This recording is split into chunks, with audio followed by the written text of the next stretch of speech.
சிவகங்கை மாவட்டம் மதகுப்பட்டியை அடுத்துள்ள அழகமானகிரியில் ஆடு திருடியதாக அடித்துக் கொல்லப்பட்ட கட்டாணிப்பட்டி கிராமத்தைச் சேர்ந்த சகோதரர்களின் உடல்கள் அவர்களின் உறவினர்களிடம் ஒப்படைக்கப்பட்டது. அப்போது தனது மகன்களை கொலை செய்தவர்கள் மீது உடனடியாக நடவடிக்கை எடுக்க வேண்டும் என்று போலீசாரின் கால்களில் விழுந்து இளைஞர்களின் தாயார் கதறி அழுதார்.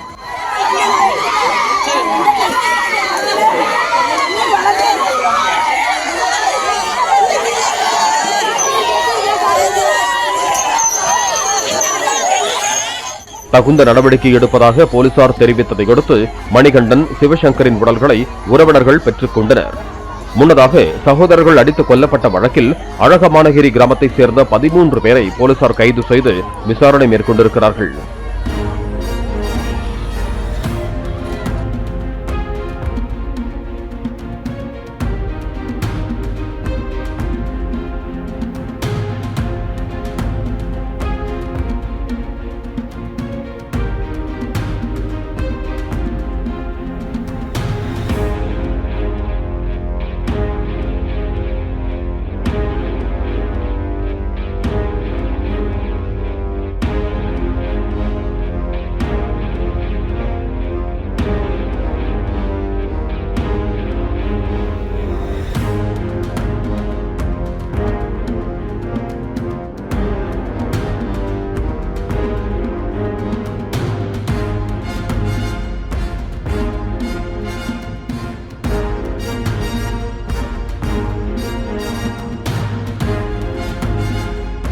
பிளே ஸ்டோர் மற்றும் ஆப் ஸ்டோரில் இருந்து பாலிமர் செயலியை QR கோடு மூலம் பதிவிறக்கம் செய்யுங்கள்.